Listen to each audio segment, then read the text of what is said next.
बिस्मिल्लाहिर्रहमानिर्रहीम। अस्सलामुअलैकुम वरहमतुल्लाहि वबरकातुहू and welcome to my YouTube channel Kamal Arif official. दोस्तों, आज एक ऐसी कहानी बयान करने जा रही हूँ जो रमज़ानुल मुबारक में तकरीबन हर घर की कहानी होती है। ये कहानी है एक माँ की, उसकी बेटी की ज़ुबानी। तो चलिए कहानी शुरू करते हैं। अरे जल्दी जल्दी उठो, सहरी का वक्त ख़त्म होने में 10 मिनट रह गए हैं। अम्मी जल्दी जल्दी घबरा कर सबको हिलाती हुई बावर्ची खाने की तरफ दौड़ी और जल्दी से गैस जलाकर एक तरफ तवा रखा और दूसरी तरफ सालन गर्म होने को। अम्मी की घबराई हुई आवाज़ पर सब ने जल्दी जल्दी बिस्तर छोड़ दिए और कहा, देर से क्यों उठी, कैसे रखेंगे रोज़ा। बड़बड़ाहट के साथ कुली करके अम्मी के पास आ गई।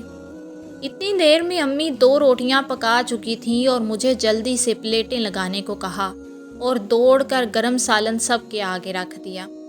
अब्बू, दादी, चाचा और भैया सब तेज तेज हाथ चलाकर खाने लगे। अम्मी के रोटी पकाते हाथों में मज़ीद तेज़ी आ गई थी। उन्होंने एक पराठे पर सब्ज़ी का रोल बनाकर मुझे दिया कि चलते फिरते खा लो और सबको दूध भी दो। देर हो क्यों गई, क्या घोड़े बेचकर सो रही थीं? दादी ने गज़बनाक आवाज़ में अम्मी से कहा और जल्दी जल्दी खाने लगी। अब्बू भी बराबर गुस्सा कर रहे थे कि पिछले साल भी एक सहरी ऐसी ही हुई थी। तुम्हें ख्याल ही नहीं कि दिन भर घर से बाहर रहना है, वो भी रोज़े में, कितना मुश्किल होता है।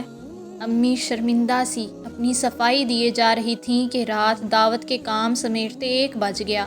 बस पता ही नहीं चला और नींद गहरी हो गई, आँख नहीं खुली। चलो सब जल्दी जल्दी खाओ। अम्मी, आप कब खाएंगी? मैंने अम्मी की तरफ देखा।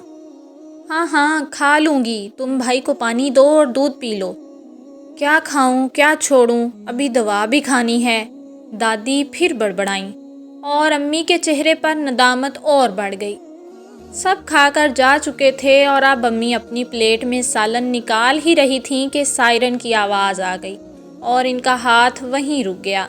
इन्होंने जल्दी से 1 गिलास पानी निकाल कर पिया और दुआ पढ़कर उठ गईं। घर वाले अभी तक गुस्सा कर रहे थे। किसी की चाय रह गई थी तो किसी की दवा। किसी ने एक बार भी अम्मी से ना पूछा कि तुमने भी कुछ खाया। मुझे ये सब देखकर इतना गुस्सा आ रहा था कि जी करता था सबको सुना दूं, मगर अम्मी की तंबीही निगाहें मुझे रोके हुए थीं। क्या सबको उठाने और खिलाने का ठेका अल्लाह ने अम्मी को दिया हुआ था? सब खा पी कर भी नाखुश थे और अम्मी भूखी प्यासी रोज़े की नीयत करके अपनी जगह अभी तक शर्मिंदा थीं कि इनकी वजह से पूरे घर का रोज़ा ख़राब हो गया। और मैं सिर्फ ये सोच रही थी कि आज घर में असली रोज़ादार कौन है। अगर आपको कहानी समझ आई है तो कमेंट में बताइएगा कि असली रोज़ादार कौन था। जज़ाकल्लाह। अगर ये कहानी आपको अच्छी लगी हो तो मेरी वीडियो को लाइक करके मेरे चैनल को सब्सक्राइब कर लीजिए। शुक्रिया।